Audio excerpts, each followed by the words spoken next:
Are you a firefighter who strives to maintain peak performance while combating burnout and stress? Are you seeking practical strategies and insights to effectively manage the significant challenges that come with the demanding nature of our profession? Do you believe in the importance of prioritizing wellness to combat firefighter fatigue and prevent physical and mental exhaustion? If you're nodding your head in agreement, then you're about to discover a podcast tailored specifically to your needs.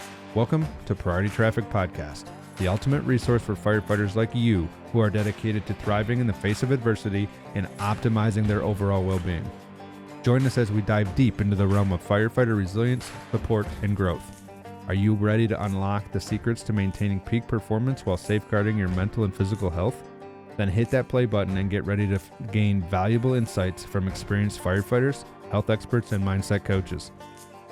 Whether you're seeking strategies to prevent burnout, tips on building resilience, or methods to enhance recovery and self-care, this podcast is here to provide you with the tools you need to navigate the unique challenges of the firefighter profession. If you're ready to supercharge your performance, protect your overall well-being, and continue serving your community at your absolute best, join us here at Priority Traffic Podcast. It's time to prioritize your wellness, conquer burnout, and build a fulfilling and sustainable career. Are you up for the challenge? Welcome back to Priority Traffic Podcast. I'm your host, Chris, and today's guest is a special one. Chief Dennis Reilly, how are you doing today? I am doing excellent, Chris. Thank you so much for the opportunity. Yeah, man, it's a pleasure to have you on. Before we get too deep into things, you have an extensive background, not only in the fire service, but in the military as well. And I just want to take a moment to say thank you for your service. Being a military vet, that means a lot to me. I work with a couple companies that are built on military veterans. So thank you so much for all you've done in the past. And thank you so much for all you continue to do within the fire service. Well, thank you for the kind words. As I've gotten older, I've learned to just be gracious, accept a compliment. Thank you very much for your kind words. And I would just say that from my perspective, it was a privilege to serve our great nation. Thank you. You bet, sir. No problem. So let's talk about your fire service history, man. You have 48 years of experience, and that is not something to be balked at. And you don't hear that number a lot in the fire industry. Well, I've been around a long time. I'm old, no doubt about it. But, I've been privileged to, follow my childhood dream. And I've been in some exceptional circumstances. I've been very fortunate. I haven't been hurt real bad. My health is holding out for me. And I just find it such a remarkable thing to be associated with the fire service, to work with the type and the caliber of people I've worked with, to learn from some absolute masters, to be given the opportunity to do such a significant service to the community and the country that I live in. It's just, it doesn't get better, man. I'm just here for the ride, man. I want to enjoy this every second that I can. And as long as I feel I'm productive, as long as I feel I'm helping to give back to something that's given so much to me, I'm here, man. I'm here. Let's go for the ride, man. It's been great. And, the future looks just as good, if not better. Heck yeah, brother. Well, I appreciate you being here. Let's step in and look at your service history. You've served as a fire chief in multiple cities. You've been the assistant chief in two pretty large service areas, North Carolina and California. Sure. And you just retired as a battalion chief out of New Jersey. Well, I retired as a battalion chief a long time ago. Okay, and I just retired now. No way. Hey, when you got the complicated resume, sometimes I got to look at my wife and say, where did we live like last year? I'm retired out of Pittsburgh, Kansas, the city of Pittsburgh, Kansas, as their fire chief. That was the last job that I held full time. Gotcha. So. Awesome. And you had a pretty big impact, or were a part of the 9/11 terrorist attack, and you were really on the ground floor for that. I really want to talk to you about that too. Sure. Yeah, I was in. I'm one of the plank, what we call the plank holders, the original group of the New Jersey Urban Search and Rescue Task Force Number One. I was actually working my part-time job in Hamilton, New Jersey, on 9/11. By the time the second plane hit the towers, we had already been notified to deploy, so we got into the city early that afternoon, and we were there. I think we were there for 10 or 12, whatever the standard deployment cycle is for a USAR team. That's where we were there. I think it's 10 days. So yeah, we were kind of there, on day one. We saw.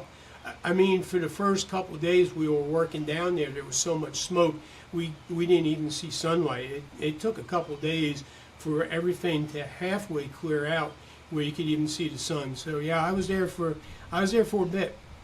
Holy cow! I can't imagine being there during the day and the sun not being visible. It's what it seemed like to me. Jeez.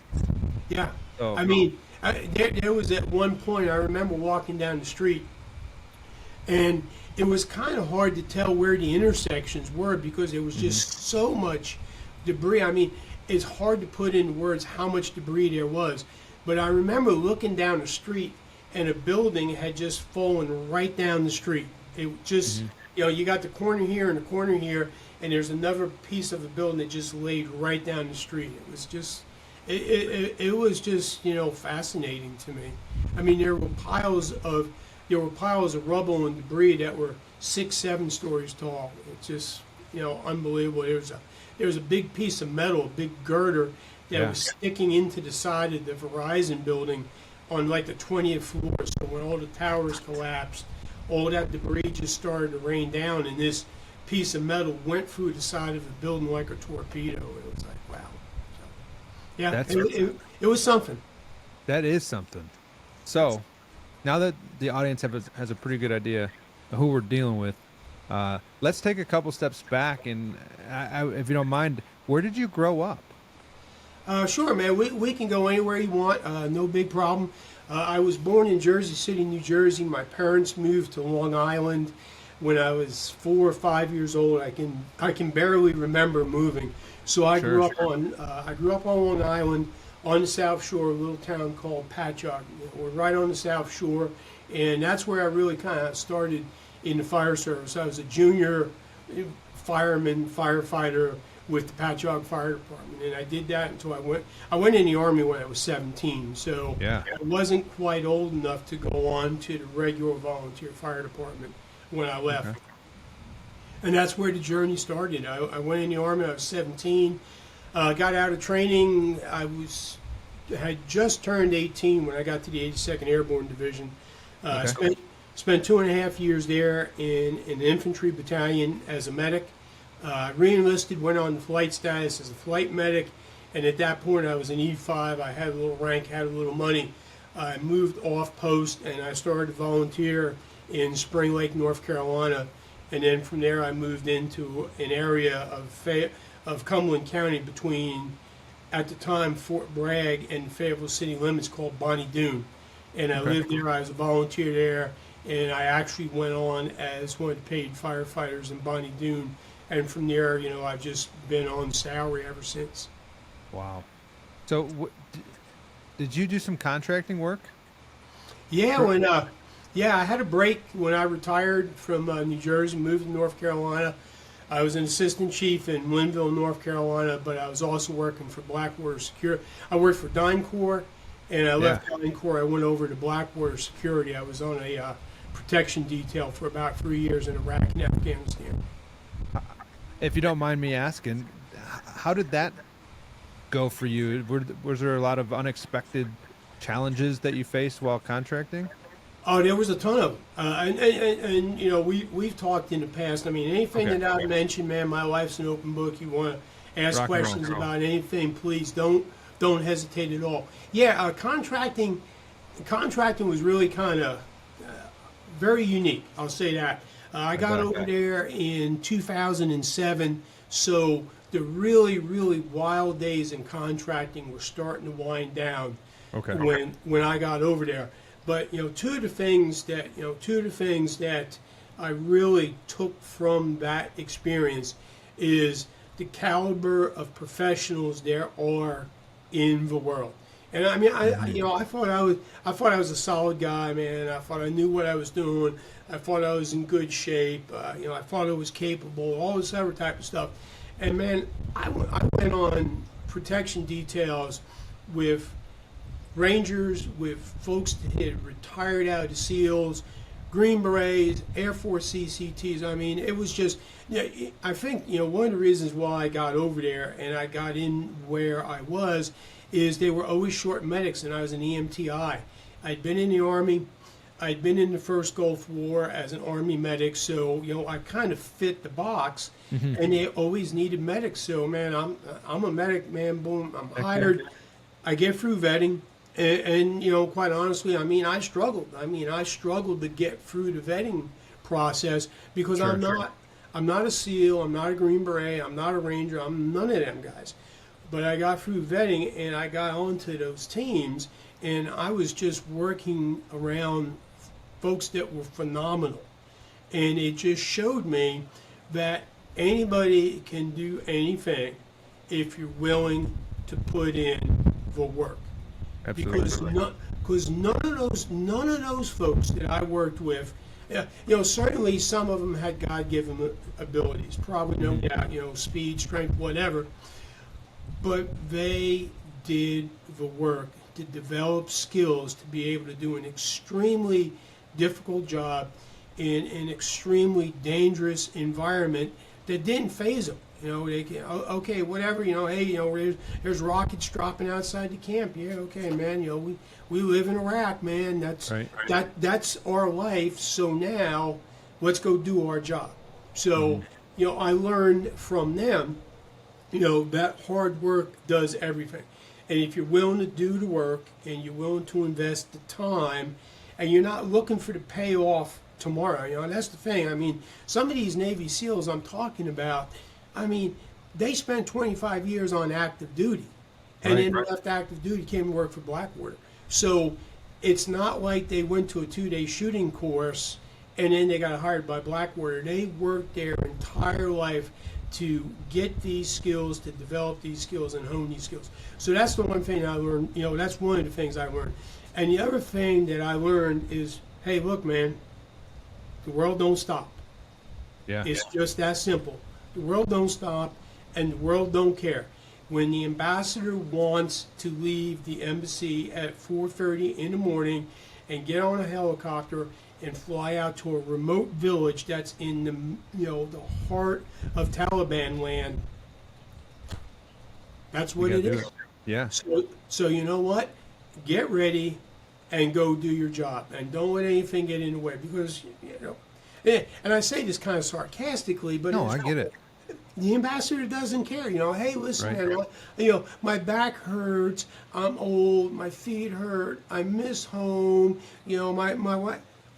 None of that matters, because there's a job to do. We have got to secure the ambassador so that he can go out and press the flesh in this remote town in the middle of Taliban land. Nobody cares about any of this other type of stuff.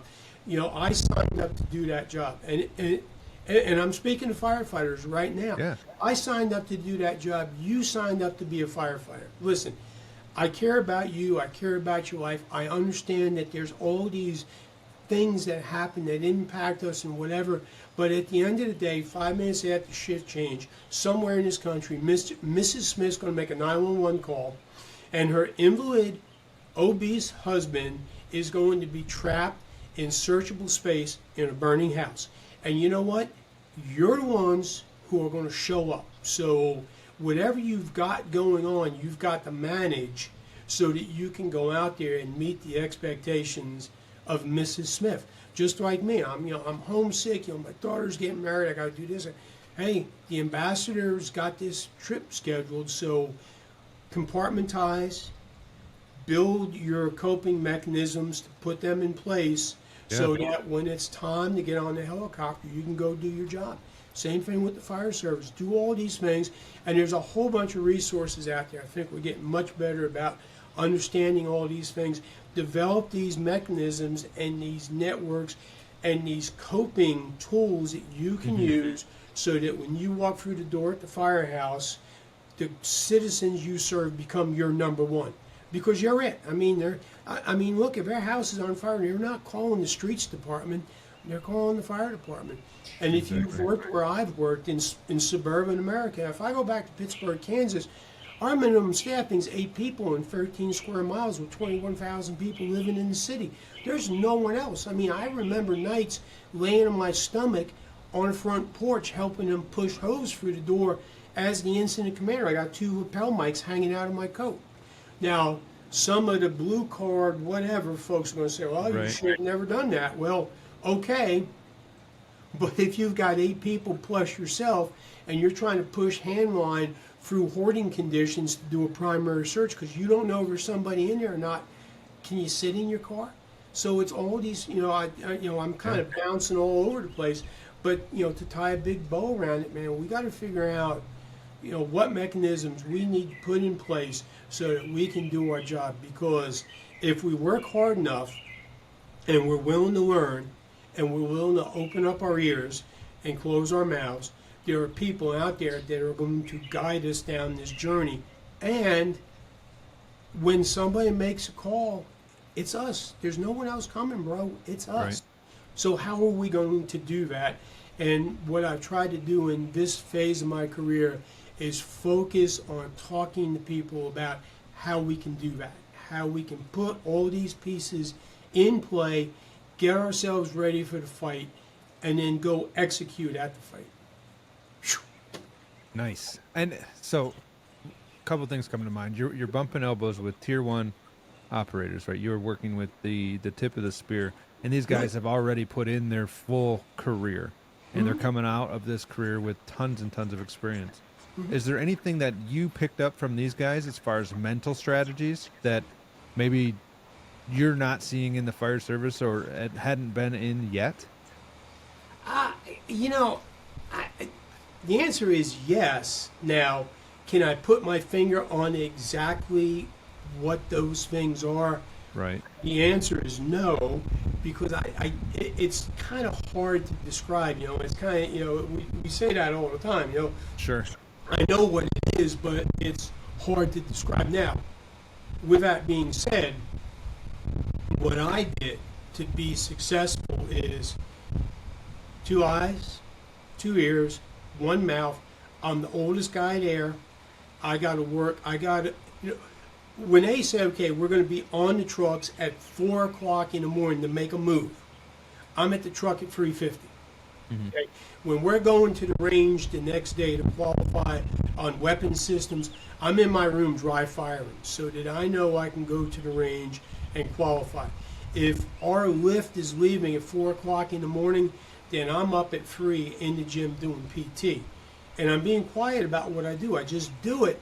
Right. And then what ends up happening is when you're that quiet person, that quiet guy, that quiet woman who just focuses on doing what they have to do to get the job done, all of a sudden tier 1 folks see that and you get accepted by them.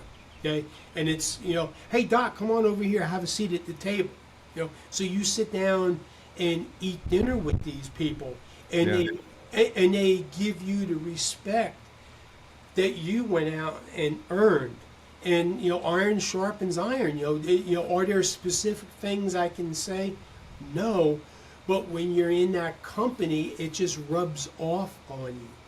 But you get there because you do the work, and then all of a sudden you see, and I think what happens is you see people when the rockets drop outside of camp, they have that momentary, reflex, but then they focus in on what's got to get done. And boom, the camp is under attack. We go to our fighting positions. Everybody knows what they are. Nobody hesitates, when it comes to deploying. When there was a major attack in Kabul, everybody just, we heard the attack going on. Everybody grabbed their gear. We muster outside.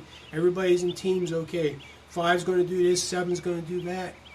And when you're just in that environment, when you've done the work to fit into that environment and you earn the respect of the people on your team, it just kind of rubs off. I mean, is the best way I can describe it.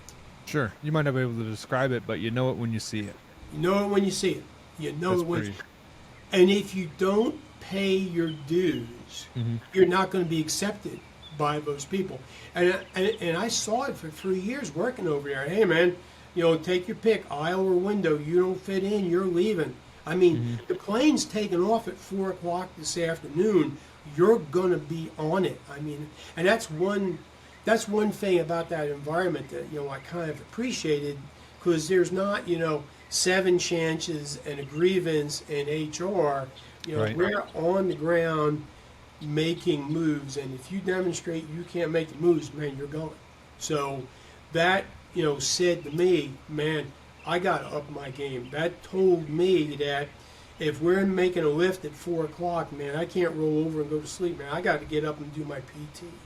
I got to be the first one out to the trucks. When we go to the range, I may not be the best shot, but I can crush qualification by 30 points, so that the people to my left and right say, okay, Reilly's got skills. He may not be the best, but he's got skills, and we can trust him in a nasty situation. And that's what I say to firefighters. Listen, if you're working in suburban America, I've been in suburban America all my career. You can't kid me. You can go 3, 4, 5 months and not be first due at a working fire. That doesn't mean 5 months and a day you're not going to be first due at a working fire. And if you want to, fit in, if you want to be part, if you want to be accepted, if you want to be invited to sit at the kitchen table, then that 5 months are all the days you have to prepare yourself for 5 months in a day.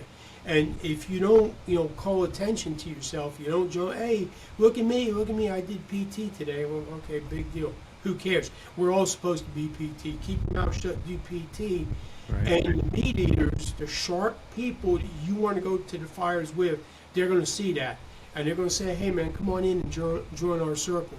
And it doesn't matter if you're white, black, male, female, Hispanic. None of that stuff matters to the people who are operating at this level. They just want people left and right of them at the same level. So you prove that you're willing to do the work and pay the dues. They're going to bring you in. And then once you get in that circle, man, it just starts rubbing off on you. And it's like, wow, you look back to where you were 4 years ago and you go, man, I've made quite a transition. Can't exactly put my finger on how I did it, other than I worked hard, I earned respect, and good people surrounded me. Man, that is something that I think we could all listen to and learn from. And when you are in that circle and you're being called to become your highest self, I think there's a lot of not only pressure but expectation where you show up.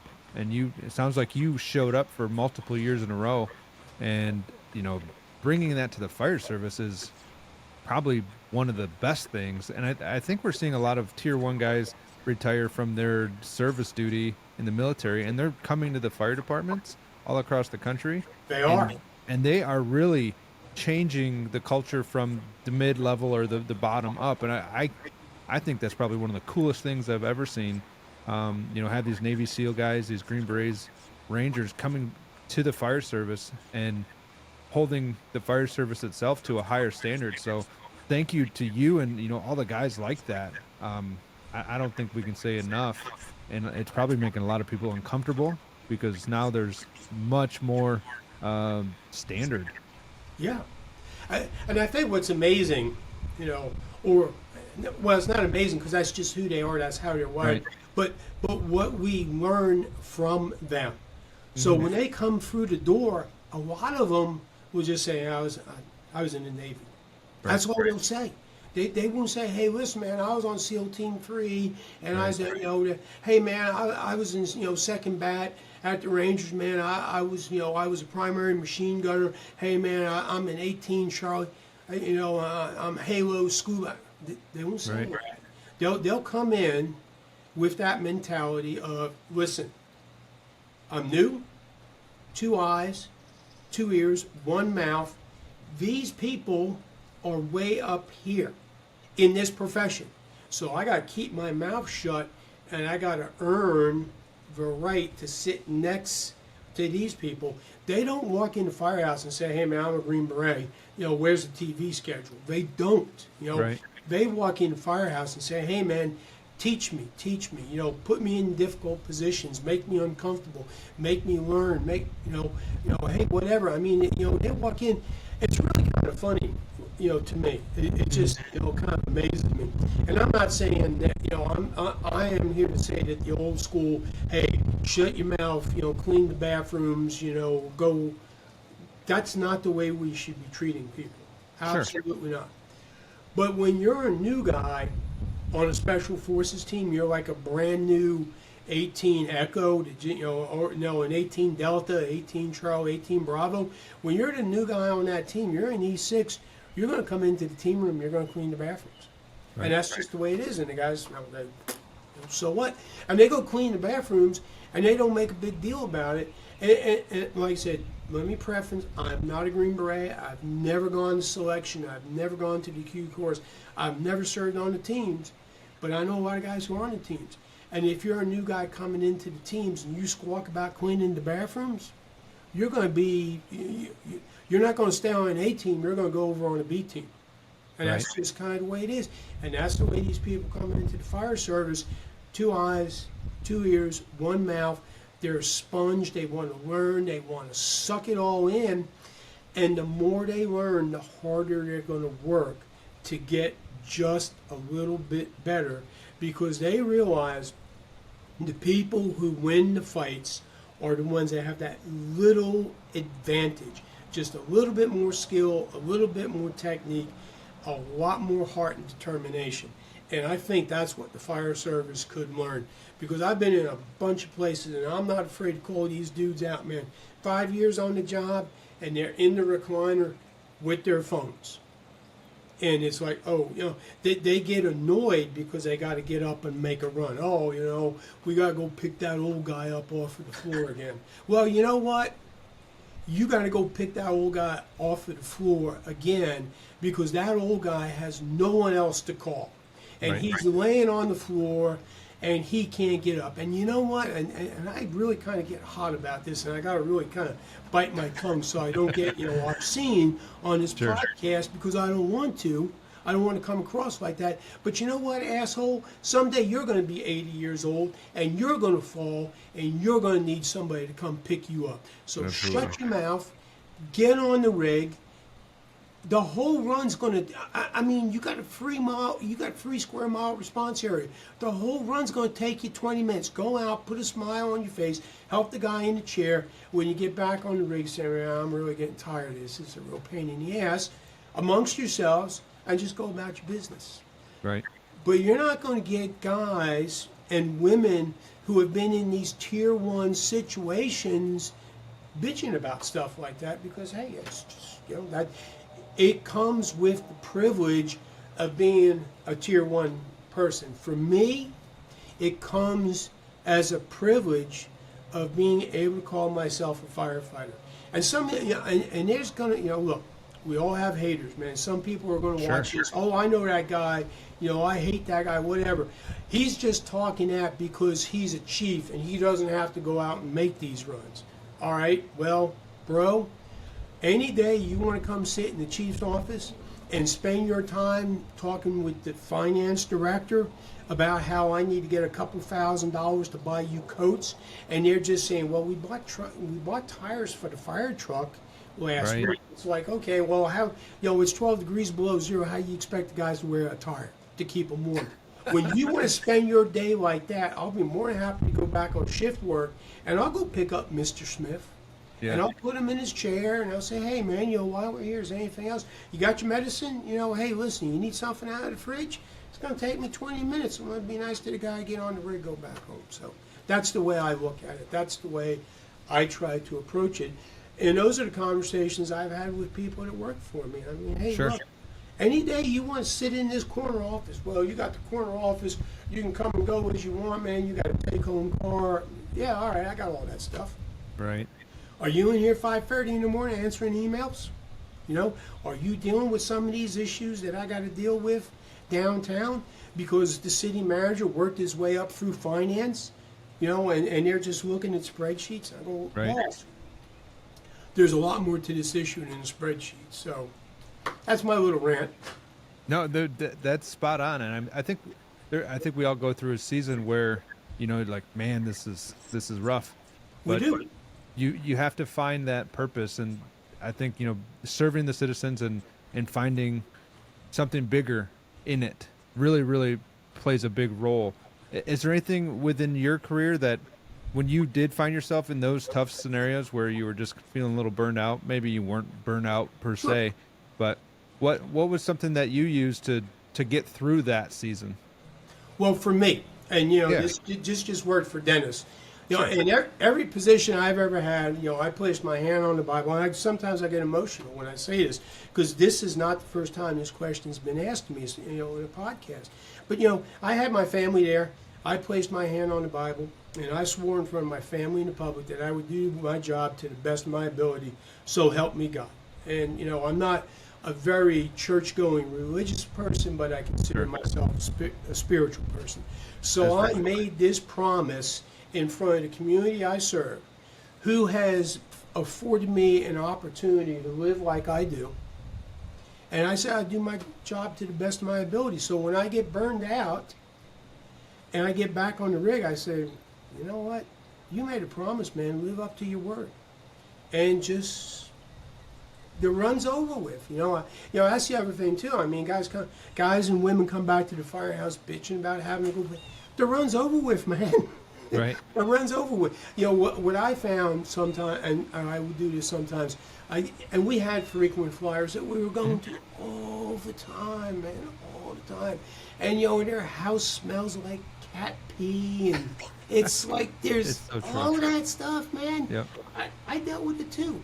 So we'd go on the run, and I made a point when I walked out the front door to the engine, I'm leaving that run here. It's over with. Okay. I'm done. I'm done with it. You know, now if they call me back here in 5 minutes, I'll deal with it in 5 minutes. But sometimes they didn't call me back for the rest of my shift.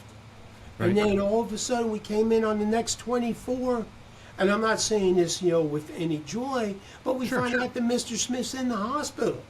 And he's going to be in the hospital for a couple of days, and he's not going to call us for a couple of days. So that feeling that I had, I left at his house. Now I haven't been back to his house to revisit that feeling for 5 or 6, 7 days. Now it's a new experience to me, and I just focus in. I swore that I was going to do my job to the best of my ability. I do that, walk out of the house, leave that run out the front door, get on the rig. Now I get to go back to the firehouse. Now I get to go back and sit at the kitchen table and be in a place that I love. So Sure. I use that. And the other piece that I'll put into this is, especially for bosses, you know, when you're building that strong team in the firehouse that understands what we're doing and who we are and what we're all about, and you've set expectations and you've set company level values that tie into the organizational values, now you got a team. Okay? So I've got 3, 4, 5 people on my team. Everybody has a bad day. So I'm having a bad day. I'm kind of like, you know, damn it, I'm tired again. Oh, man, you know, that call all the time. You know, we're trying to eat. So the man or woman who's riding next to me, hey, bro, leave it at the front door. So, you know, and you know, the point that I'm trying to make is when we build this team, we have an off day, but we're not making the runs by ourselves. We're part Right. of a team. So someone else on that team can kind of nudge you and say, or they put their arm around you and they pull you in real close and say, hey man, you having a bad day? Or they, you know, Yeah. and there's all different ways that, you know, once you start to learn each other, there's, you know, all different ways you can buffer Sure. that person who's having a bad day. Hey, Cap, Frankie's having a lousy day. Can we pull over and buy him an ice cream? You know, Exactly. and then, you know, and Frankie, he's like, he's embarrassed. Right. I don't But need we- no freaking ice cream. But we know, because we work on building that team, we know that's what's going to allow Frankie to hit the reset button, leave the crappy run back there at Mr. Smith's house, and just keep on going. So that's the tool that I would say to everybody, hey, check that out, see if it works. Try to develop those mechanisms in your firehouse to help you get through those days. Yeah, leave it at the front door. I like that. Yeah. You touched on something that stuck out to me, and you said department-wide values and then team values at the crew level. How important do you think it is for a department, and probably just so the team level too, or crew, but how important do you think it is to identify those values so you give your people direction? They are everything, in my opinion. Okay, and let me come at this from two different directions. Okay, Please do. So as a fire chief, I have always been one who advocates organizational core values. Okay, this is our bottom line. This is what we believe in. And it pains the Army guy to say that we stole them from the Marine Corps, because the Marine Corps just kind of got it right. Courage, commitment, and honor. Those are our organizational core values. When we are placed in a difficult situation, I'm expecting my people to look at courage, commitment, and honor. And the decisions and the actions that we take in this particular incident, do they support those three values? Okay, so that's coming from the fire chief. Now, as a shift commander, as a company commander, as a subordinate leader, I understand that these come down from headquarters, and a lot of people see them as just words on a poster. Okay, Einstein's sitting in the corner office with nothing better to do, and he's just going to crank these things out, to be a test question. Okay? And I get it. I get it. I was a firefighter. I was a company officer. I was a battalion chief. I worked at that level. At times I looked at it and said, what did Poindexter come out with this morning?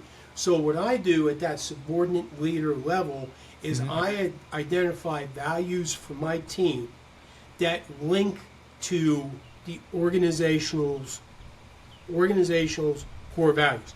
So what I say, so at this operational level, be it when I was the captain at rescue, when I was the tour commander at B platoon, I said, hey, listen, when you come to this work group, these are the things that we value, okay, to support headquarters. Number one, trust. Okay, everything is about trust. You got to trust me. I got to trust you, because one of these days we're going to get into a situation where it's going to be my life or your life on the line, and if I can't trust you, nothing good is going to come of that. One of these days we're going to be caught. We're going to be placed into an ethical situation. We're going to go in to do overhaul, and there's going to be a diamond ring and $900 of cash sitting in a drawer. Okay? And I got to be able to trust you to do the right thing, which is to take those and take them and give them to the homeowner. Trust. I mean, it's just not about, I'm going to trust you to come and answer my Mayday. I'm going to trust you across the board. I'm not going to lock my locker up because I don't have to worry about you going in and pay. So trust is number one. Okay? Tactical excellence. Tactical excellence. We are going to be the company that when we turn the corner, everybody on the worst fire ground we've ever been to said, man, thank God Rescue 13's here. Okay? We're going to have the worst fire that hits our city. And if we can imagine worst fire that would ever happen in our city, and we were able to schedule that fire, we'd make sure we schedule it on the B platoon day, because we know the B platoon is the leading platoon in the fire department. So trust, tactical excellence, team before self. Okay, if you want to be the Lone Ranger, go take the test for the cops. They drive around in a car by themselves for 12 hours at a time. Okay? If they really get into a bind, they got to call for a supervisor. We don't make a single run in the fire service without a supervisor being right with us. So team before self, and number 4, hard work. If you want to come to this platoon, if you want to come to this company, understand that we're going to work hard. Okay? Are We're going to have some off days on Sunday where we sit around, eat donuts, we listen to Frank Sinatra on the radio, and then at 1 o'clock we watch the Eagles? Hell yeah, we are. But there's some days where we're going to be out in the bay at 9:30 at night. We're going to be working, we're going to be taking care of equipment, we're going to be training. Because that's how we roll. We believe in those 4 things. And I think if you take courage, commitment, and honor, and you take these 4 things that I just talked about, these 4 things support the overall organizational values. And I think subordinate leaders make a big mistake when they don't start identifying values for their work group that will support the overall mission, organizational values.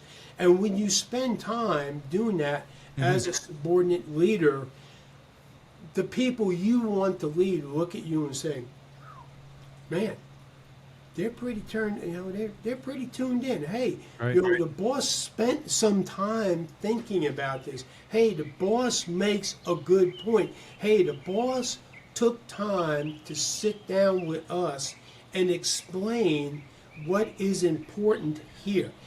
I've always told people my job as a leader is to put you in a position to be successful. Now, what you choose to do with it is on you. Okay? But if I don't lay these values and expectations out for you, then, where are you? Well, I guess they didn't tell me, so I guess I'm going to go try to figure it out on my own. And Right. sooner or later, you're going to do something that's not in line with what the boss values and their expectations. And natural human, reactions are the boss is going to get pissed off. So now there's a conflict, and sometimes based on people, that conflict never goes away. Well, in my opinion, the responsibility for that situation sits clearly with the boss, not with the subordinate, because the boss needs to spend time doing the things that I just talked about to put people in a position to be successful. Yeah, I think identifying those values really, you could have a compass. If it's not working right, it's not going to matter. But with Exactly. those core values, or, at least you've spent time identifying those values that are going to drive our decisions and our actions. I think that's huge. And a fire department, in my personal opinion, and I basically mirroring what you said, without that is directionless. It's a Like- ship without a rudder. Yeah. It's going to go in whatever direction. And once again, I'm a suburban American small town fire officer. Sure. And I can tell you right now, it does not matter if you have the smallest fire department out there. At some point, you're going to be put into a situation where your values are going to make a difference. And if you haven't identified them beforehand, when that moment comes up, is not the time to try to figure out where you're going to fall on this scale. You got to do it ahead of time. And a lot of the dysfunctional fire departments, fire companies, battalions, platoons, whatever level of group, we're talking about, when they flounder, it's because they haven't done this. Or, they haven't put the time and effort into it. There's something lacking. And that's why they flounder. When the groups, the platoons, companies, whatever, when we have a clear vision of what these things are and how they relate to us day in and day out, hey, it's all, from that point forward, it's all low-hanging fruit, man. Right. It's all low-hanging fruit. And we have enough difficult things to deal with as it is. Why do we make it more complicated? Yeah, I don't think I could have put it any better, and not that I even need to, but that is exactly right. Without a vision, you're basically walking around with your eyes closed, and you're just going to be bumping into stuff. Yeah. I say it all the time. You just stumble through life. Right. And Well, that's not something we should be doing in an emergency scenario when people's lives depend on our decisions, and it comes back to training. It really does. Absolutely. And it's the quality of life, I mean, when we stumble through life, we're not doing anything. a lot of times, we got to make those hard choices as bosses to describe these things, to lay them out, to model them, to hold people accountable, because we're trying to make everybody else successful. We don't want people just stumbling through life. I don't want people stumbling through their career. I want people to have a full, rewarding career like I've had. I mean, I still pinch myself. It's like, hey, man, am I going to wake up and realize that I'm, working on the loading dock at, some freight company? No, I've been a firefighter all my life, man. This is great stuff. I want the people who are with me to have the same experience. And if I'm going to do that as their boss, I've got to show them how to be successful. And I lay out my values and everything. I coach them, I mentor them, I give them the support that they need, and then I let them choose for themselves. Hey, what do you want to do? Yeah, I think that's really important. And like finding a mentor, having a mentor is one thing, but knowing that you need one to succeed doesn't mean you're broken or less. It just means that you're in tune and you're aware that, just like you working with those tier 1 guys, it's going to make you better. It's going to hold you accountable. It's going to move you up the rung personally and professionally. So those experiences, I think, in my opinion, allowed me to mature in my career to where I am now. Sure. And I travel around. I speak at conferences. I mean, I share the stage. I mean, go down the list with the big names in the fire service. I mean, I'm not their equal. I'm learning from them. But that experience with the tier 1 guys opened the door for me to get into this circle. And now I'm learning from them. I'm being mentored. I'm being matured by the likes of Chief Scott Thompson and Shannon Stone and Kurt Isaacson and Kyle Romagist. And I can throw names out, all day long. Clyde Gordon, Mo Davis. I mean, I'm learning and mentoring from them because of all these things that I talked about. And I would say that too is in your career, it should always be a journey. It should always be the next step until the day you say, okay, man, I'm going to put my papers in. Because then you're always growing, you're always open to learn. I mean, I've learned so much in the years since I retired as a fire chief that if I was to go back on the active duty, I would be a better fire chief today than the day that I left. Just that simple. Because of all these things. Yeah, that makes a lot of sense. And I know, so you were the chief of Cherry Hill, right? I was a battalion chief. I was a shift commander. That's where I really kind of cut my teeth as a chief officer. And so when we were talking previously, you said that really brought up a new set of challenges, and it was, you had a bigger scope of influence from that experience. Can you kind of elaborate on that for me a little bit? Sure. I think, when you're a company officer, when you're a company officer, you're very task focused. Okay? Right. I'm at Engine 13, so we're arriving, and command calls me and says, hey, we got a multi-story apartment building. Command calls me and says, look, I need a 2.5 on the number 2 floor on the Alpha Bravo corner of the building. Okay, so as a company officer, I'm leading 3 other people, and here it is. This is my focus on this. One hand line, 3 people without one objective. Okay? And that's what we want company officers to do. But when I made shift chief, when I made battalion chief, I was a tour commander. Now, I'm not supervising firefighters. I'm supervising 6 other supervisors. Sure. So that's different. Okay, when I go to a fire, as soon as I make that order, hey, Engine 13, I need a 2.5, number 2 floor, Alpha Bravo corner. As soon as I say that, I'm 10 minutes out in front of that. And I'm waiting to see, in real time, do my expectations of what that line should do meet up with reality. Right. So I'm always out there trying to be strategic. Instead of being task and tactically focused, I'm trying to be strategic. The other thing that I'm thinking about is I've got to look at this fire, and we can go from the fires into leadership in the firehouse or whatever. Yeah. But I'm making this order, okay, 2.5, number 2 floor, Alpha Bravo corner. And as soon as I say that, I say to myself, based on what I'm looking at right now, what's the absolute worst thing that can happen? Okay? And what's my plan if it does? Okay? And as a company officer, I mean, I'm just focused, I'm focused. You know, okay, well, the stairs are burned out, well, I throw a ladder. Okay? As a chief, I'm saying to myself, they're going to get up on that balcony and the building's going to collapse on them. I got 4 firefighters trapped and I got a fire that's rolling over the top of them. Okay? So where I'm trying, where I'm going with this is I'm always trying to be that step ahead. Sure. I'm always trying to be strategic. When the chief, and it happened, the chief, he wrote out some policies. I mean, I looked at it and I said, boss, this is the wrong way to go, man. Sure. This isn't going to play well. And he basically said, okay, I appreciate your opinion, but I'm the fire chief, and I think this is the direction that we have to go.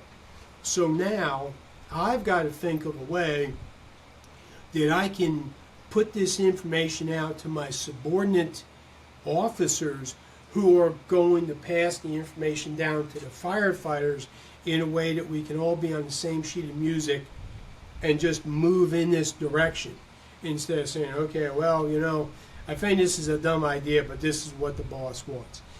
If you frame a conversation like that, you are basically giving away your right to lead because you're minimizing the boss. Well, right. I think it's a dumb thing, but he's the boss.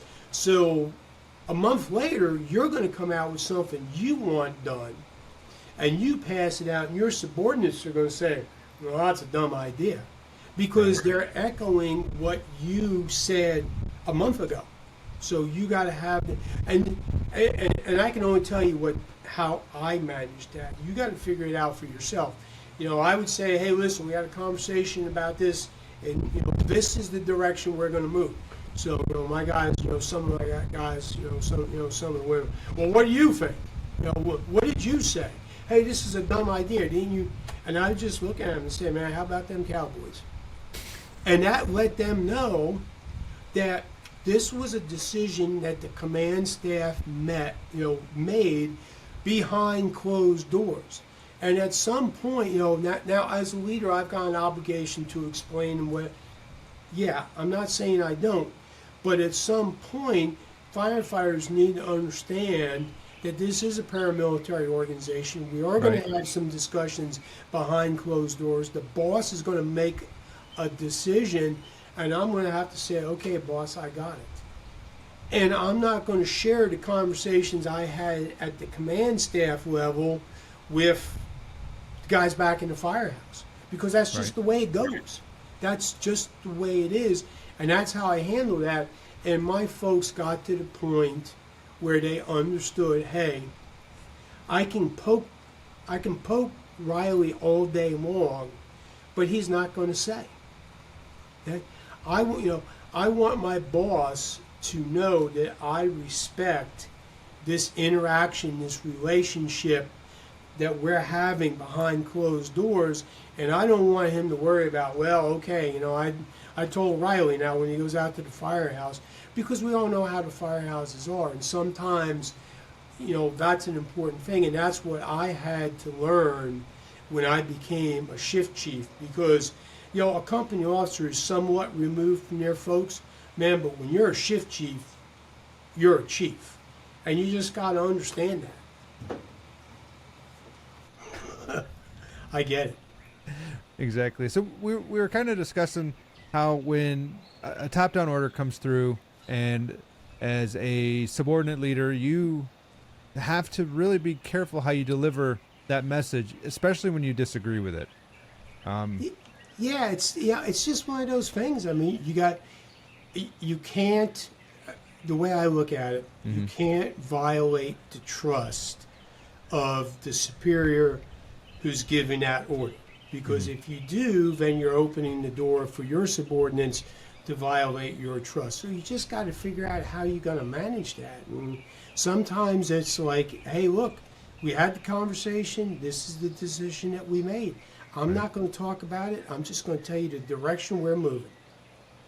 So that makes sense to me. Yeah. And when before we lost the connection here, we were kind of getting into training, and you were discussing how you've said this over and over on stage, and you're standing next to giants. You know, we're all kind of working on the shoulders of giants here, but Oh yeah.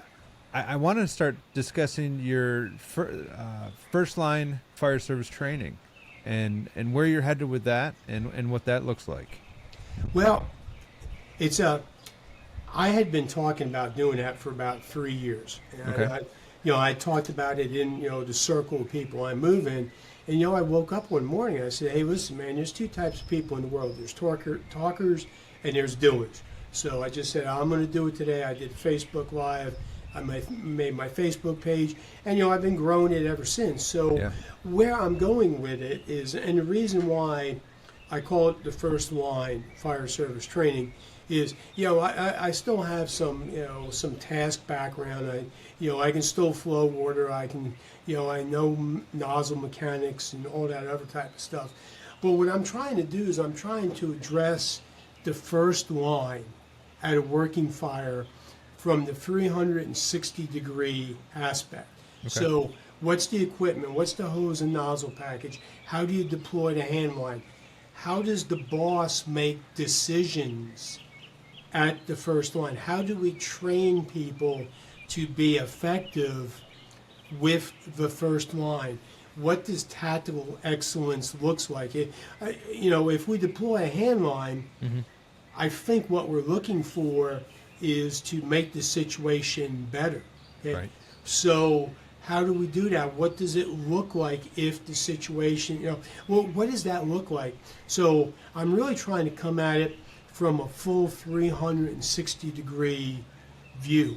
Okay, these are the things. I mean, look, hose and nozzle package, very important. Pumping the right pressures, being able to handle the nozzle reaction, being able to flow and move, all those things are important.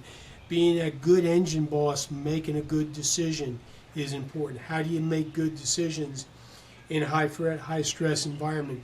Being a good chief means you know where to put that line, you know what to expect. So how do you make those decisions? So Yeah. that's what first line is all about. And I've got a Facebook page. I just opened up my Instagram account. Oh, you went with So- Instagram. yeah, finally. Yeah, I went with Instagram. Well, Good choice. I'm on Instagram now, so it's just easier. Heck yeah. So, and I throw some training tips out there.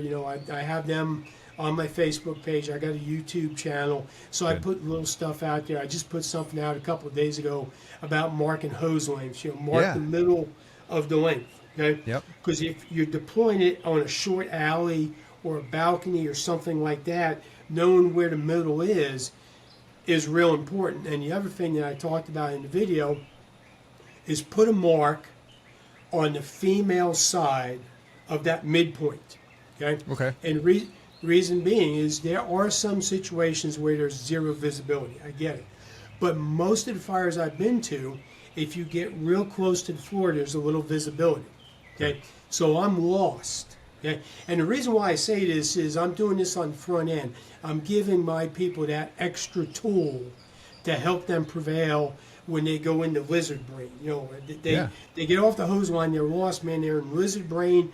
They've lost that cognitive ability to think. We're going to talk about some of that in a little bit, I hope, because it's one of my favorite topics. Yeah, I'd love to But dig into that. now, right now, when they get on that hose line, they got to start feeling for the rock, and that bump to the pump thing. Yeah. Look, I've been around a long time, and I got to sit there and think about it. Okay, wait a minute. Okay.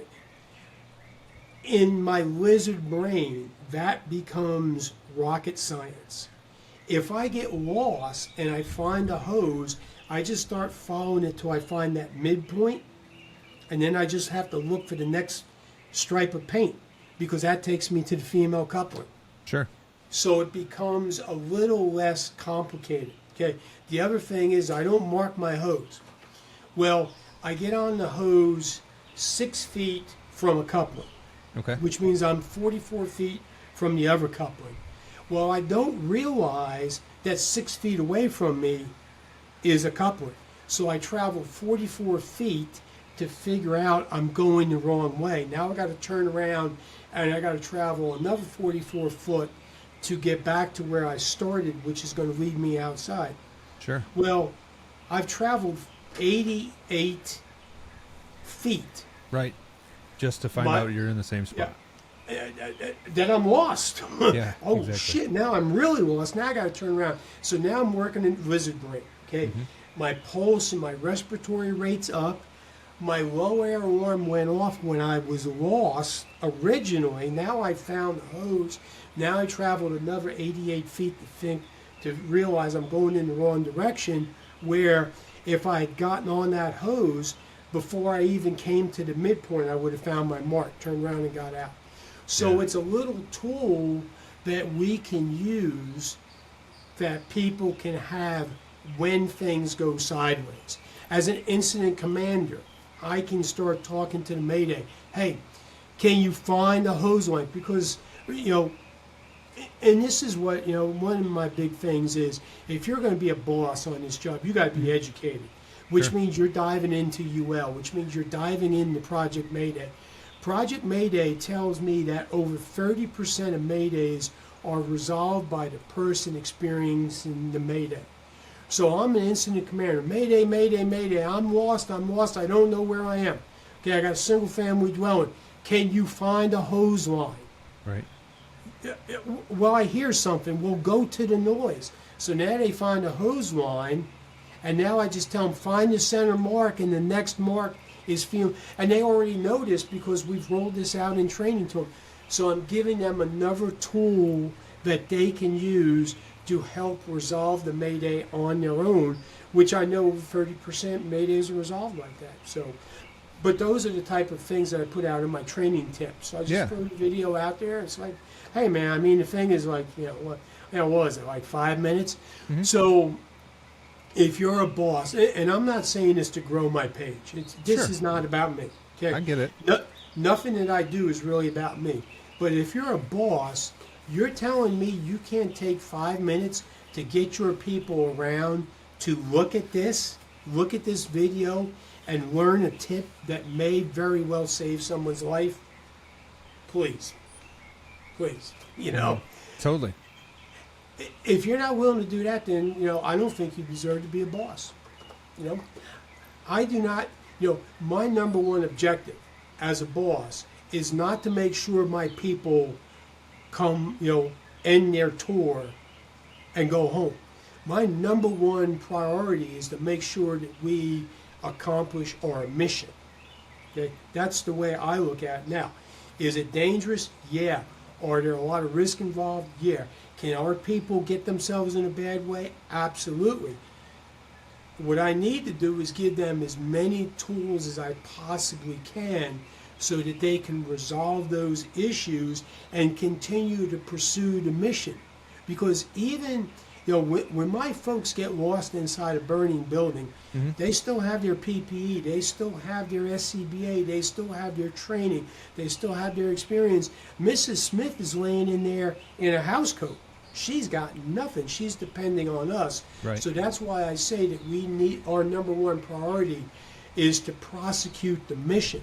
Now, with that being said, I want to do everything that I possibly can to load my folks up with the tools that they can prevail if things go sideways for them, because I know that they will. Sooner or later, we're going to go to a fire and someone's going to get in a jam. Things are going to go sideways. So when that happens, here are the tools. Here are all the things that I can do. I've got an incident command board that I use, and it's a tactical worksheet, and it's laminated to a piece of poster board. Right. And on the back side, there's another piece of poster board. There's a Mayday checklist. Yep. So if I get a Mayday, I can break those things apart. I got my tactical worksheet. I got my Mayday checklist. I'm going to run the job. My second chief here, you run the Mayday. There you go. We're laying all this stuff out ahead of time, and the people who work for me know this is the way that we run our command. So I'm just trying to lay all these things out ahead of time, Right. so that we can go out and prosecute the mission, because Mrs. Smith doesn't have all those things. So that's one of the reasons why I'm doing what I'm doing. That makes perfect sense to me. And when the things do go wrong, if you haven't accounted for them prior, you're really in a bad way. It's just like in firefighting. I teach chiefs all the time. If you play catch up with a fire, you will never win. Right. Never. You cannot. The dynamics of the modern fire environment are such where you cannot play catch up to a fire. You have to be able to get ahead. You've got to anticipate. You got to have backstops placed. You got to have all this stuff in play so that you can get ahead. And that's what I'm trying to do with my training tips and Awesome. marking hose and Mayday check sheets. And I got to say that all this stuff I'm learning, Ray McCormick taught me about the marking to the female side of the coupling. That's not Dennis. That's Ray McCormick. And if anybody knows engine work in this country, Ray McCormick, Kyle Romidus. Those are the two. Now, there's a Jay Bonifield. I'm going to leave a couple guys out. Sure. There's a bunch of good people, man. Yeah. But when you start listening to those guys, man, you pick up stuff like this. It's like, wow. And Sounds like a never- no-brainer, right? I never thought of that. I mean, Right. 49 years in, okay, focusing on all these things, I never thought about that until Ray said it. And I heard him say it like 6 months ago. It's like, Yeah, mind wow, blown. dude. Yeah. For sure. I Yeah. never really thought of it either, and now it's like, wow, I can't wait to get back to work and show people your training video. Yeah. I mean, So- it's just, but that's what First Line is all about. It's all Nice. about, sharing stuff, to help us get that first line in the right place, right time, the right way to make a difference. Absolutely. And there's an old saying, so goes the first line, so goes the fire. And that fits, man. That really fits. No truer words. No truer words. As an incident commander, I always focused in on that first line. And when I knew that first line was moving and they weren't having any problems, I would look at the roof line and the smoke condition. The first line's moving, they're not telling me they have problems. I'm looking at the roof line is staying stable. I'm looking at the smoke condition, it's changing favorably. Man, we're okay. As soon as the first line told me they were having trouble, I got to fix that problem. Because that first line is probably going to be the line that puts the fire out. Right. And if they're having trouble, then my focus is on fixing their problem. And when I fix their problem, and I'm just saying in my experience, Yeah. when I fixed their problem, everything started to go right. If I don't fix their problem, things are going to continue to get worse. So, I mean, little tip for incident commanders. yeah. So speaking of incident command, let's talk about a little bit of incident command and strategies and tactics, just so we can set the stage for our discussion on like lizard brain and mental aspects that are going to challenge us. Sure. So, go ahead, throw something out there. I mean, I could sit here, I could hijack you for 72 hours straight and talk For about sure. this. So what do we want to talk about when it comes to that? I think so. We've got our still alarm is 2 trucks or 2 engines in a truck. So we're dealing with 9 guys on scene, and we have 1 battalion chief, right? Yeah. And what are some pretty simple things that you can do? All of our trucks typically have 3 guys on them, so we're understaffed to begin with, right? What is Welcome just to America. yeah, no doubt about it, right? There's nothing uncommon about that. So where- my biggest go ahead. advice, Yeah. my biggest advice is to go do a Google search, Leesburg, Florida. Go to their website, download their playbook. Okay. There you go. Leesburg. Leesburg, Florida. Common spelling Leesburg, Florida. It will take you to, and it's a city department. It will take you to the fire department's page, and they have what they call their playbook, and they've laid everything out. First engine, second engine, first truck, first battalion chief, working house fire, apartment fire, mid-rise, extrication. They've laid everything out. Nice. These are the expectations for those companies, and within the companies, they got each seat laid out. Officer, chauffeur, firefighter, control. These are the tasks those positions are going to do. These are the tools they're assigned. So there's your playbook. Yeah. So there you go. And I tell people, whole bunch of fire departments, they go to fires like it's the first fire they ever went to. Well, you're never going to get ahead of the fire like that. In my opinion, Leesburg has done a really good job laying out the playbook for a suburban fire department. Now, the problem people have when they use a playbook is they just go the easy route. They copy the playbook, they change the logo, they pass it out, and they say, okay, everybody memorize the playbook. 6 months from now, if you go and ask the second due engine chauffeur why he's doing a task at a specific incident, he'll say, well, that's what the playbook tells me to do. Right. So fill that gap, get that playbook, lay it out where it's going to fit you, and then spend time training people why these things are in the playbook. Because now, instead of just reciting a playbook, we're teaching people how to make decisions and think. Because what's going to end up happening is the playbook's going to work great for the first 30 runs. But then 31 is going to come who's an outlier. Right. And nobody knows what to do because all they've done is memorize the playbook. We haven't talked to them about, hey, excuse me, we want to default to the 1 3/4 hand wide. Okay. Well, why?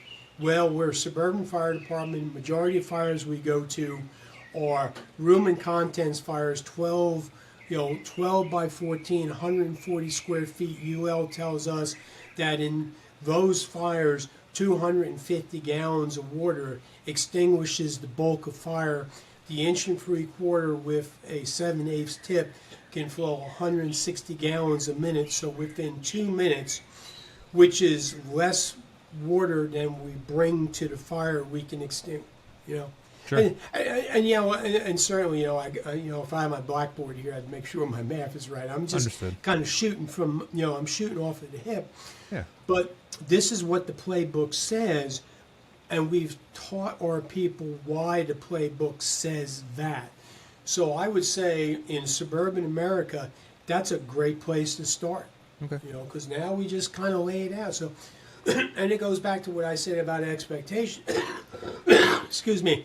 When I talk about expectations, I expect, teamwork, trust. Okay, well, that's good from that 30,000 foot view. Now I want to set some expectations on the fire ground. Hey, as an officer, this is what I expect. One of the biggest things, and I think this is so very true, got to thank my wife, man. 3 o'clock, it's coffee break. Yeah, buddy. She's sitting off camera. She'll never take a bow, but thank you. Hey, thank you. So we're setting those expectations. Everybody knows, and they can pull the trigger there. They become independent operators. What I want to do is, as an engine boss, when I pull up, I want to turn around and look at my firefighter, and he already knows what I'm going to say. 2.5, right? 1 3/4 smoothbore, right? If I'm that truck officer, when I turn around, I got that guy sitting behind me. Hey, primary search, me and you, right? Right. These are all things that I'm trying to do ahead of time that allows us to move at that rate that builds tempo faster than the fire.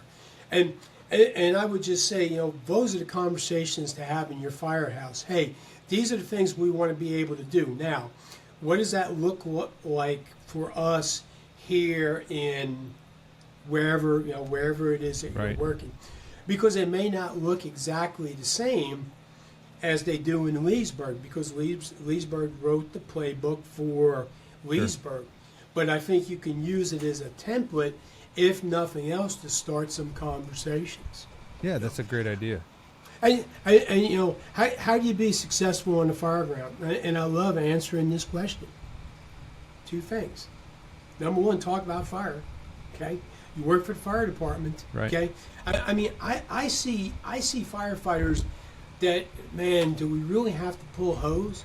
Well, bro, if you don't want to pull hose, why are you working for the fire department? Oh, do we really have to put our gear on? If putting your gear on is such a chore, maybe you picked the wrong place, for your career. And I'm not saying you're a bad person. I'm not saying you're lazy. Maybe you just, this job is not for everybody. And everybody on this job is not really into the job. And I'm not saying that you should be like, Dennis and sleep with a Halligan bar and, only buy red underwear, like, well, whatever. Yeah. But at some point when you come to the firehouse, you got to be in tune with being a firefighter. So number one, Right. talk about fires, and then just lay this stuff out ahead of time. The other thing I talk about, man, I mean, like this is like the 100th rabbit hole we've been down in the last No worries. 10 minutes. But I talk about this all the time. It's called firefighting, not fire watching, right? Yeah. So let's yeah. talk about, how do you win a fight? Well, you train, and you go into the fight with the mental aspect where I'm going to dominate the fight. Well, if you go into the fight saying, well, I'm pretty sure this person is going to kick my ass, well, then that's what's going to happen. Right. But when we go to the fire, we're highly trained. We are engaged with firefighting. We talk about it. We watch videos. We got a good, solid playbook we're working off of, and we're going to go to win the fight. Good things happen. I mean, I don't think you can lose if you do those things. Now, are you going to have a loser every once in a while? Everybody does, I mean, Right. everybody, I mean, I'm an old guy, and it shows. Nobody thought Muhammad Ali was going to get beat until Joe Frazier came along. Well, Exactly. That happens, but you know what? He got back up on his feet, and he fought again, and he won after that. So are we going to have a loser? Are we going to do all these things, and we still lose? Yeah, we are. But what I tell people is there's going to be another run after the one we lose. Mm-hmm. So we got to leave that one in the past, just like we left Mr. Smith, Yep. picking them up off of the floor. We left it in the past. We learned our lessons. We're a little bit better for the next one.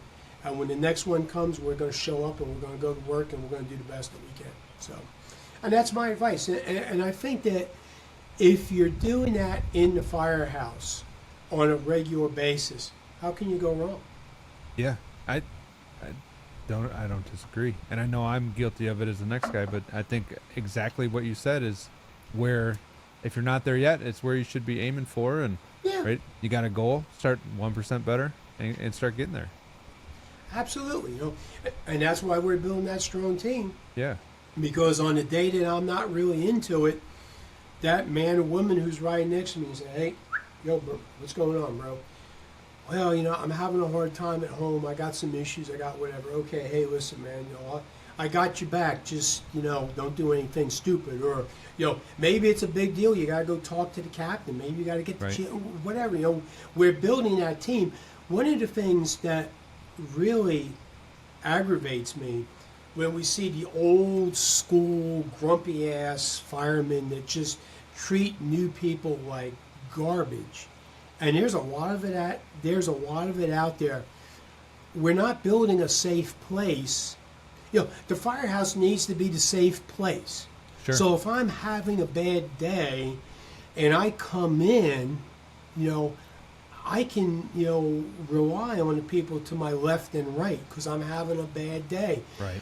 It's a safe place. If I'm, if I got stuff bottled up, if you're working with people on a regular basis, as soon as they walk through the door, hey man, there's something going on with this cat.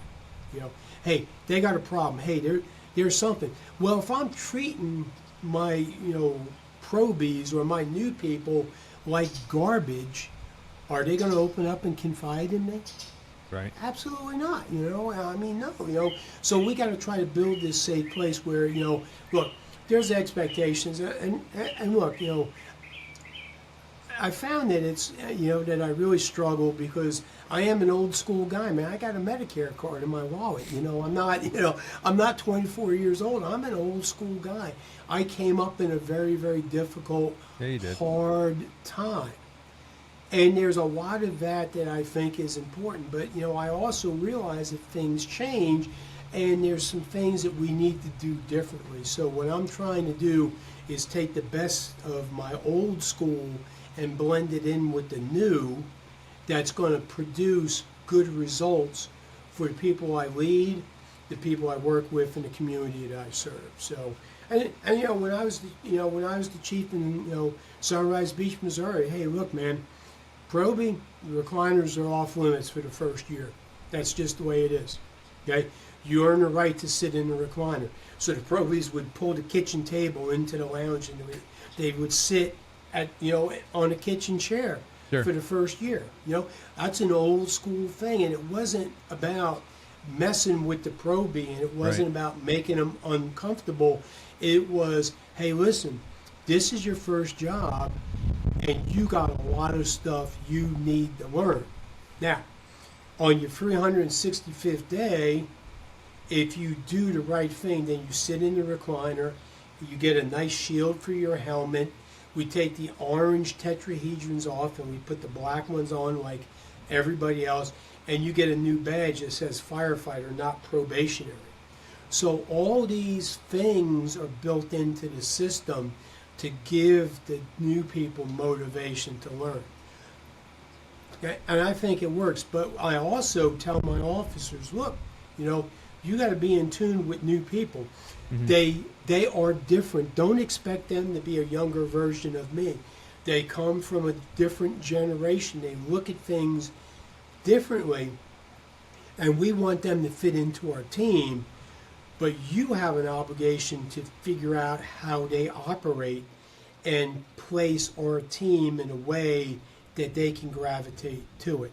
And I don't know if it makes, it That makes kind of sense. makes sense to me. Yeah, and so with all the appropriate things in place, you've got your core values, Yeah. you've got your crew values that you've established, those 4 important values. That Yeah. all directs everything to support the mission. And the new people are going to ask why. Yeah, Don't get upset about it. That's that's the way they are. And you know what, Cap? You know what, Chief? If you can't take 5 minutes to explain the why, mm-hmm. one of the messages that you're sending is you don't know the why. You're telling these people, well, I don't really know my job. It's just because I said so. Well, that's the way they're going to look at it. Yeah. Now, is that an unfair conclusion for them to come to? No, not for that generation. Right. Because if you really knew what you were doing and you understood the why, you would say, hey, listen, here's the why. Now that I've explained it to you and I've demonstrated it to you, now I expect you to be able to do it. And you know what, Cap? If you take a couple minutes and you invest in those people, now you can hold them accountable if they don't perform. But if you don't explain all of this stuff to them, if you just say, well, it's because I said so, Right. and then they're struggling with a task, and you want to write them off because you're too lazy to invest in them, and you're too lazy to figure out what their best learning style is, Yeah. you may very well be writing off one of the best firefighters we ever had here. Because how Yeah. do you know they're not? They're not. Yeah. You don't. You don't. They're not. You're not going to be the best you're ever going to be on your first day. Absolutely not. Absolutely not. I mean, look, they put erasers on the ends of pencils for a reason. Right. Hey, I made mistakes on the last day that I worked as a fire chief. Get over it's not about you, get over yourself. It's about how we're going to build this team to serve our community best. Absolutely. Yes. That is the mission, serving our communities at the Yeah. best that we can. Yeah. And all the while getting through these jobs. Yeah. And Yeah. so one thing we talked about is lizard brain, and that is a concept that you don't hear a lot of firemen start to discuss. There's some psychology there, and it's stress based. And do you mind kind of digging into that with me a little bit? No, I mean, absolutely. I think it's a huge mistake that we don't talk about that, I because couldn't agree more. you can take that most skilled person in the sterile environment, okay? And the very first thing I will have to say is that Rob Ramirez is the subject matter expert when it comes to talking about lizard brain, because a lot of what I know I learned from him. But basically, the prefrontal cortex, that's our rational brain. Yep. We sit here and we say, oh, I'm going to have some coffee.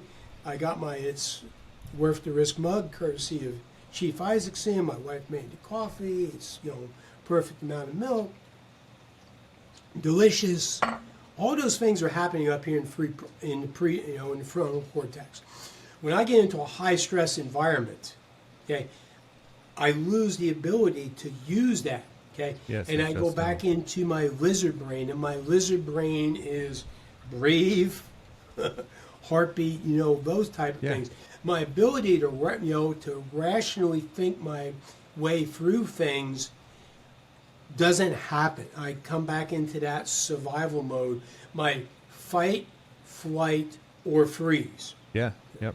So if we don't tell people, hey, this is going to happen, and we give them the skills to fight, they're either going to fly or they're going to freeze. Okay? Think about it. If you look at some statistics, if you look at some firefighter fatality studies, if you look at some of the numbers that came out of New York City, and I have that, I've got that chart somewhere. If anybody wants that chart, man, reach out to me. We'll give you my contact information. I'll send it to you. Yeah. It's amazing to me to see how many New York City firefighters were found without their face piece on, with air still in their cylinder, and or disrobed. They didn't have all their turnout gear on. So what happened? They're in their lizard brain. How did we get there? Right. They lose that ability to rationally think. They get into their lizard brain, and now it's just, I got to get out of here. I got to get out of here. I'm breathing real fast. Now, from what I know, and I don't know exactly what happened, but from what I know, you start breathing so fast, you're breathing faster than your air pack can provide you that adequate volume. Okay. Well, what are you going to do? You're going to rip your mask off. Right. Well, now as soon as you rip your mask off, and the other thing that we know from science is a lot of times when you really start breathing out fast, that's that CO drive in your brain. Right. But at the same time, you still have oxygen in your lungs. So can you just concentrate to slow your breathing down, to do some box breathing, to get the CO and the oxygen level in equilibrium, so now your lizard brain says, okay, we do have enough oxygen. Okay, right. We're not, all these things, these are all byproducts of regressing from the prefrontal cortex into the lizard brain, and we don't spend enough time talking about that. And the other thing that's important with that is, we do firefighter survival training. Yep. Oh, great, man. Oh, fantastic. We're gonna black you out. We're gonna spin you around 6 times, and we're gonna stick you in this wire box, and we're gonna tell you navigate through the wire box, because if you get caught up on wires, that's the way to do it. Well, wait a minute. Think about that. I'm moving along, okay, and I've come from safety. Right. So now all of a sudden I got tangled up in wires.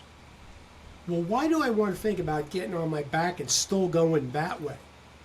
Why don't I stop, start to move backwards, identify what's hanging me up, cut that, and then revert back to safety? Sure. Why are we teaching people to roll up on your back and do the swim move into the unknown when they came from safety? Sure. Why are we doing that? That's a really good question. And the thing is, once again, we go into lizard brain, okay, we revert to our training, because, this conversation that I just had with the, objective reasoning came from prefrontal cortex. Right. Now, on my 12th run of the day, and I'm a landscaper, okay, so I got a landscaping business because I got 2 kids in college, right, and I got to pay tuition, okay. Right. Whatever you say, I got to pay tuition because I got to take care of my kids. So I've been out cutting grass until 8 o'clock the night before, and I live in Florida. It's in the summertime. It's 100 degrees. I'm hot, I'm tired, I come to work, I'm on my 12th run of the day, I get into this, and all of a sudden I get tangled up on the wire. Okay, what happens? I revert back into my lizard brain, and my lizard brain tells me, based on the training, I'm going to turn around, I'm going to turn on my back, and I'm going to do this swim move into the unknown. Why? What are we doing? Are we really setting our people up for success? Right. Or should we be having this conversation ahead of time? Say, hey, if you've come from safety and you get caught up, stop, move backwards, cut whatever is holding you, and then go back to safety. Yeah, I think that makes way more sense, huh? And I think this is a problem. Now, are you ever going to get in? Now, and I'm not saying don't use wire boxes and do all these other things, because are you going to get into that situation where safety may be blocked? Okay, something came down. Okay, granted, when I start going back out, there's another obstacle back there that I've got to try and navigate. I'm not saying do away with everything, but I'm saying let's have all these conversations so that people aren't trying to figure this out at the moment. Okay, when they go into lizard brain, they revert back to all these things that we talked to them about, and we train them. So now they can slow their breathing down. I'm a big advocate on breathing. Okay? Yeah, we don't spend enough time teaching people about breathing. And I'm telling you, I mean, you can read books. I've read books on breathing and gone to seminars, whatever. Box breathing. Take a breath in, 5 seconds. Blow it out for 5 seconds. Sit for 5 seconds. Inhale for 5 seconds. It's a 20-second box, right? So you're going to cut your respiratory rate down to like 4 a minute. Yeah. Yep. And then you go, and what ends up happening is because when you're holding that breath in, you're allowing a little bit of that gaseous exchange at the alveoli level. Yep. You're not panting and blowing all your oxygen off. You're holding it in. So to get and that's not too bad for a basic EMT. Right. That's pretty good. Alveoli, huh? Allowing that gaseous exchange to happen to get oxygen out to your muscles, to calm everything down, to start thinking, okay, I got to retreat. Yeah. And we just don't talk about this stuff enough, and it's just like marking the hose. I want to give my people the tools that they can use if they get into a jam. So they can prevail, so they can survive that fight, so they can come back to fight another day, so they can go home to their families. Look, when I said, my primary concern as an officer is not to make sure you go home, it's to make sure we prosecute the mission. That doesn't mean that I want to go to funerals and put tombstones on my sleeve. I want you to go home. I want you to be able to enjoy your career and your retirement. And the way I'm going to do that is I'm going to give you all the skills, knowledge, and abilities I possibly can so that you can react when things go sideways while we're in the performance of our mission. And I think understanding the whole lizard brain thing and doing all that is an important piece that we really don't talk about all that much. Yeah, you're spot on. And these tips and tools and tricks that we have, like marking ladders, marking hoses, training and understanding that we're going to default to this. Yeah. And there is definitely not enough conversation about it, but I think there's a cultural pushback to these things because some individuals or departments even think that, well, I don't need to mark this kind of stuff. I'm so good right now because A, there's no stress, and B, it's a sterile environment. Yeah. But when's the last time you actually got so overwhelmed that you actually pissed your pants? And not to say that I've ever done that, but I know that's one of the side effects of being under extreme amount of stress. And like, you're not making decisions when your body's letting go of your bladder and other things. I mean, when you read On Combat by Grossman, you're in such condition a good book. black, man. I mean, your pulse rate is at 180. Yeah. You are not doing anything. You know, I mean, and there are, if you look at studies and reports and whatever, there are firefighters who have been found in the fetal position. Yep. Okay? And they were within 10 feet of a door. They were in the fetal position. They hit condition black, and they just sucked in, and that was it. You know, and it's not just, it happens all over the place. You know, what I say to chiefs is, okay, you know, let's go back to the hose vent. What I say to chiefs, you know, hey chief, it's a $6 can of paint. It could make a difference. Why not? Why aren't you spending $6 on a can of paint? Right. Hey chief, it's a book. Why don't you put, you know, you can buy on, the last time I looked on Amazon, I think on Combat's like $32. Yeah. Yep. Okay. Hey chief, you got 3 battalion chiefs, you got an assistant chief, a deputy chief, and you. So you got 6 people. So let me round that up to $40 because I can't do math really well. 6 times 40 is what? You know, like right. 200. You can't invest $240. And I'm not even telling you that you got to, excuse me, order people to read the book, but at least give them the book. Right. Put it on the bookshelf. You can't do that? I mean, come on, Chief, come on. You know, wait a minute. I'll put a link to that book in this episode. Yeah. Oh, please do. I mean, it's a phenomenal book. And there's so many good people. I mean, look, you know, I threw the names out there. Rob Ramirez, Basil Abraham. If we're just talking about this particular topic, Jim McCormick, you can Google those folks. Yeah. And they're on a half a dozen podcasts. Hey, Chief, send the link out and say, hey, by the end of the month, I want everybody on duty to watch this podcast. Yep. And then I'm going to bring my 3 battalion chiefs in and say, Chiefs, I want you to go out to the firehouses after everybody's watched that podcast and discuss it with everybody. And then next month, you and I are going to go out to the firehouse and have a follow-up conversation about it. Doesn't cost you anything. They're on duty. Yeah, it's open source information. Yeah. Exactly. Come on. You know, I look at, you know, I look at the people that have served under my command. I look at them and say, man, they're worth my time. You know, they're worth $6 for a can of paint.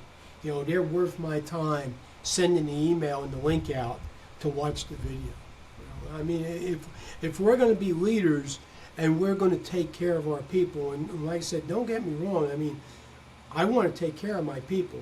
Mm-hmm. That's taking care of my people. Taking care of my people isn't allowing them to, you know, hang out in the recliners all day long. Just that simple. It is that simple. And speaking of books, do you have any other good book recommendations that we can throw out to our audience, you know, to get people inspired and start reading and investing in themselves? Well, yes, I do. All right. I got 3 of them for you. Perfect. Very first one. Leadership and Training for the Fight by Master Sergeant Paul Howe. He's retired out of 1st Special Operations Command, which is Delta Force, whatever. Yeah. One of the ground force leaders during the Battle of Mogadishu. Okay? His book says, using Special Forces operations principles to see law enforcement, business, war, and he should also say fire service. He should. Okay? Remember, because it's called firefighting, not fire dancing. Right. Easy book to read. Got a lot of parallels to our business. Written in a way that's very, very easy to grasp. So an outstanding book. I used to buy these and give them to people who I promoted to company officer. Man, here's a book. Okay. Take 2 minutes. Let's talk about Black Hawk Down real quick. If you haven't read, if you haven't read that book, haven't seen the movie, I think it should be required. And the reason why I say that is, especially for suburban firefighters, when they especially made that, on October 3rd, yesterday. Well, yeah. I mean, hey, I did my 3 mile yesterday in memory of. So when they did that hit, they had been downrange for a couple months. They had already done 25, 30 hits. Right. Just like that. Okay. When they made that hit, They didn't take water. They didn't take food. They didn't have their NVGs because they said, hey, man, we've made 25 of these hits, man. We go out, we make the hit, we come back, we have lunch, and we drink coffee. That's right. So they made the hit, and when they started to fast rope in, the one guy fell off of the rope, and from there, everything went sideways. And the parallel is the enemy gets a vote. Well, the fire always gets a vote. So you go to 20 kitchen fires. Okay. It's like, man, it's a kitchen fire. Man, we got it. Man, we got 2 engines in the truck, battalion chief on the box. 1,500 square foot, single family, single floor through the front door, 1 3/4, 7/8. Man, we just throat punched the fire, nothing to it. Okay? That's right. We do that 20 times. Okay? On the 21st time, what we don't realize, or what we don't give credit to, is the fire gets a vote. Mm-hmm. So on the 21st time, we don't realize that the fire's penetrated into the cabinets. And the ducking for the exhaust fan is 20 years old, hasn't been maintained, it's got a rot in it. And we also don't realize, and go watch HGTV, because my wife loves that shit, and I watch it all the time. You know, I don't even protest anymore, I just say yes here. But I watch Help I Wrecked My House. So this duct work, the homeowner's been in there doing some sketchy stuff that we don't realize. Yeah. So now we get the fire knocked down, and everybody's out in the front yard. We got 2 guys inside mopping up. Everybody's shucking their coats. You know, we're drinking Gatorade. We're wrapped up in wet towels, looking like Lawrence of Arabia because we kicked ass again. That's right. But the fire is in the attic, and all of a sudden we have a collapse, and we got those 2 guys in there screaming, Mayday, Mayday, Mayday. And we're all just, I got an airstrip real close to my house. Yeah, I hear that. Yeah, he'll pass in a minute. It's these big banner planes that fly up and down the beach. But all, you know, now everybody's, you know, these two people are in there, Mayday, Mayday, Mayday, and we didn't give the fire a vote. Yeah. We just overlooked that. Just like when they went out on that hit, they said to themselves, hey man, we don't have to worry about NVGs. We'll be back before dark. Hey man, don't worry about water, man. We're good. We're, you know, quick in and out. Everybody got a bottle of water. That's good enough. And then you're 36 hours into this thing. Exactly. Right? And that's why I say Black Hawk Down should be a movie we watch in the firehouse, and then we have this conversation and we start drawing these parallels, because the enemy always gets a vote, the fire always gets a vote. The 20 kitchen fires we went to went really well. The 21st fire, you know, luck does nothing more than enhance poor habits. Yeah, absolutely. So, but I think here's a book. He'll talk about that. Absolutely. I'll put, like I said, I'll put a link to all these books in the show notes for us. Number 2, The Confident Mind. Okay. I've got flags, underlines. Okay. If you want to learn how to have a confident mind, how to overcome, you know, failure, how to work your way through difficult situations, there it is. Okay. Zinzer is he's tied into the Human Performance Lab at West Point. All right. He's an expert when it comes to that. And it says, a battle-tested guide to unshakable performance. I'll hold it up one more time so everybody can see that. That's not take me. a look at that. That's what he's saying. Unshakable performance. Let's go. Who you want to go to fires with? Somebody that's going to, you know, sit on the curb sucking their thumb? It's like, no. This is how we teach people to build that, you know, unshakable mind. One of the things that I, you know, took from that book, hey, we're going to fire, something goes wrong. Well, one of the tools we use is, hey, things are always going to go wrong. I got a chance to make this right because I've done all the work. I've trained hard. I've done everything that I need to do. Right. I've mastered my skill set. This one hiccup is not an example of what I bring to the fight. I bring this massive amount of knowledge, skills, and abilities. Okay? I don't want this one little thing detract from all that. I look at it as a one-off. Okay, well, now how do I take my knowledge, skills, and abilities to fix that? instead of saying, "Oh my God, I Yeah. learned that from that book." Perfect. Fantastic. And the last thing, all right, there you go, guys. Last Have one. fun. All right. Live the life you want. And yes, Oprah contributed to that book. Yeah. Not afraid to admit that. She's So a part of a lot of books. Here's the thing, okay? I've worked with some absolutely miserable people, okay? They're miserable in life, okay? All they want to do is sit there, create havoc, And I'm not saying that this book is going to give you the tools to change them. Right. What this book is going to do is give you tools to help counter what they spew in the workplace. Okay. And look, we've all worked with that person. We've all had assignments where we go, oh, no, he's Right. working today. Oh, she's back from vacation. This is going to suck. Okay? That happens. Okay, It does. We can't change that. We can't change the hand we are dealt. Right. What we need to do is find tools that will allow us to deal with that hand and play that hand as best we can. So those are my 3 recommendations, and not a single one of them is written by a firefighter. Now, and that's not to say I'm good friends with Corley Moore. Yeah. 9 L's is a great book. Absolutely read it. I'm friends with Chief Lieb out of New York City. I'm just dying to get my hands on his new book. All that stuff is great, but if you really want to be that well-rounded person that can bring real value to your team, get outside the fire service a little bit, because there's a whole bunch of good stuff out there that's going to allow you to be even better tomorrow than you are today. Oh, beautifully put, sir. Thank you. My recommendations. Heck yeah, those are pretty strong recommendations, and I can't wait to get into those. I have 1 out of the 3. The other 2 will be probably arriving at my house in the next 5 to 7 Good. days. Let me know how it goes. I shall.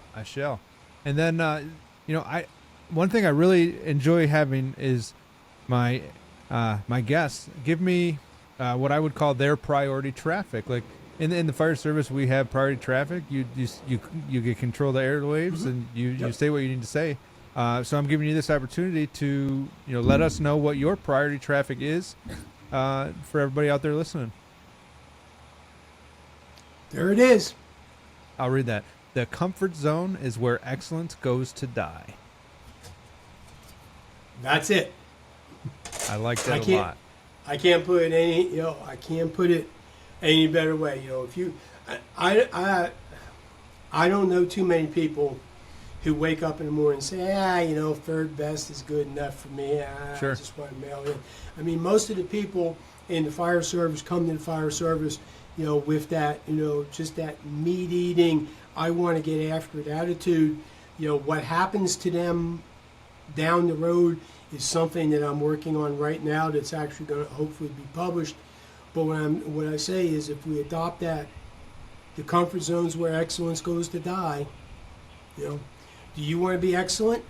I mean, how many people, think about that. If you got all the people in your firehouse, you put them out there in the apparatus room in front of the engine, okay, or in front of the truck, or, God forbid you run EMS and don't leave the ambulance out of it. Yeah. Put them in front of the chief's buggy. You look at them, you want to be an excellent firefighter? How many of them are going to say, nah? They're not. Right, they're not. Well, if you want to be excellent, then there you go. Let's get out of the comfort zone. Okay? And I'm not saying that you got to, be a slave driver and go 48 hours with no food or whatever, man. But let's get up out of our comfort zone a little bit, man. What I like to say to people is, what is the one skill that you suck at? What is it? What do you suck at? And I know what I suck at. I'm not afraid to admit that. Okay, well, that's fine.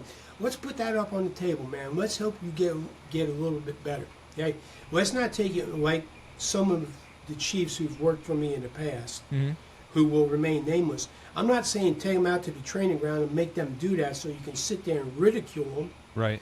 I'm saying we're going to build a safe space here in Firehouse. We're going to figure out what you don't do really well, and we're going to get you up out of your comfort zone to the point where you can now do that task. Heck yeah. And then, and then I'm going to share what I'm not really good at. And hopefully you can help me get better. I'm not really good at doing that one-person ladder flip where you can get the 24-foot ladder up on your shoulder.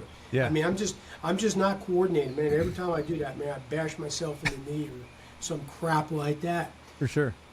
But if I was riding on the company, man, that's what I tell them, man. Hey, man, I'm lousy at doing that.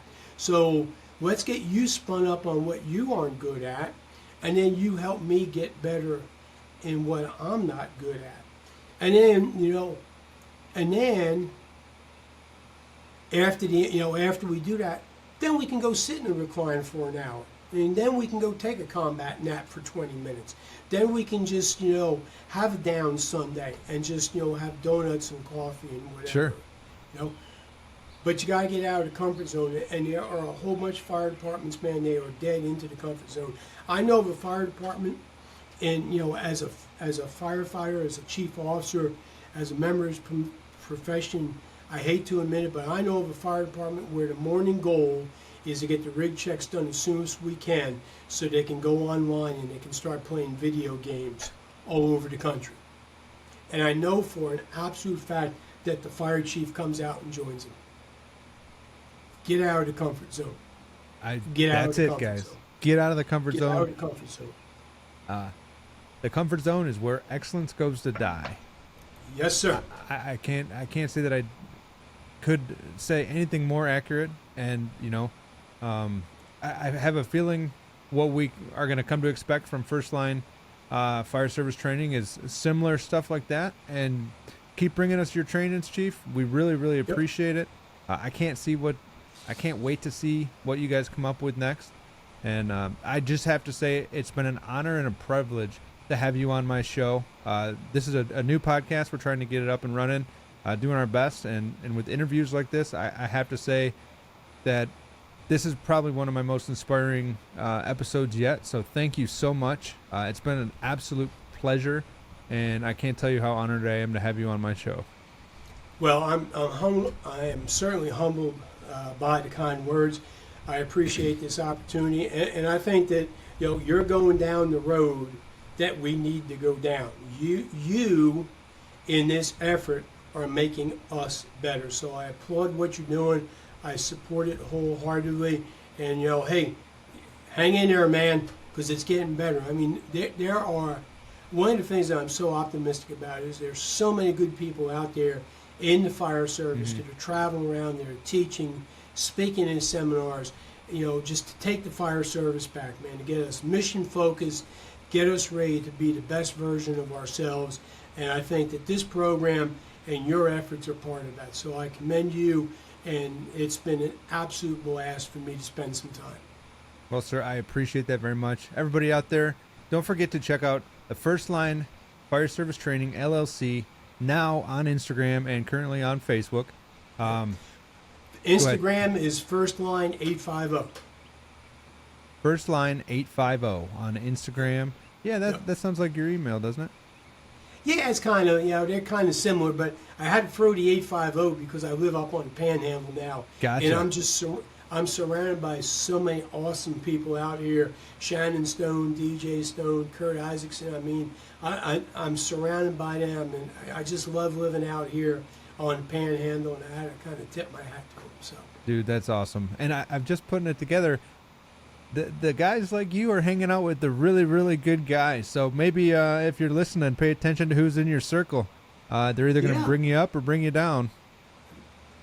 There's not a single person.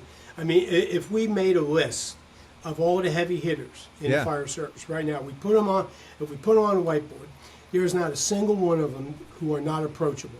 There's not a single one of them. If you go to a seminar, if you find where these people are speaking, you go to a seminar and you introduce yourself and you say, hey, listen, I got a question. Can you help me? They will drop what they're doing to help you. If you reach out to them, because they're all on social media, if you reach out to them, they will bend over backwards to help you. So, there's nothing stopping you from being the best version of yourself other than you. You just got to do the work. Like I said in the very beginning, If you're willing to do the work, it's out there and it's going to come to you. You just got to do the work. Well, everybody, you heard it here first. Do the work. Chief Reilly, I appreciate you so much. Thanks for joining us. Do you have anything else you want to say before we let you go? No, man, I'm good. I just, Cool. it's like I said, great opportunity. If anybody's got any questions for me, reach out, connect with me on social media, man. I'll be more than happy to help you out. If there's agencies that are interested, you can contact me and we can discuss terms. And, it's just about making the service better. Absolutely. Leave it better than you found it. Yes, sir. All right, everybody. This is Chris with Priority Traffic Podcast. Thanks for joining me on another excellent episode. Thanks again to Chief Dennis Reilly for making time to visit with us today. And as always, stay safe and stay well. See you guys. As all great things do, this episode of Priority Traffic Podcast has come to an end. And from the bottom of my heart, I'd like to express my gratitude for your time and attention. Your support and feedback help the show to continually improve our content and to bring you the best possible experience. If you found value in today's discussion and it has challenged your current practices, we encourage you to share this episode with your colleagues and friends. Don't forget to like, subscribe, and follow Priority Traffic Podcast on our various channels to stay up to date with our latest of shows. At Priority Traffic, we strongly believe that prioritizing wellness is the foundation of long-term high performance. By taking care of ourselves both physically and mentally, we can unlock our full potential and achieve greatness. We are honored to be a part of your journey towards self-mastery and grateful for you being here with us today. Remember, together we can prioritize wellness and realize the performance we deserve. Thank you for listening to Priority Traffic Podcast. And until next time, stay safe and stay committed to your well-being.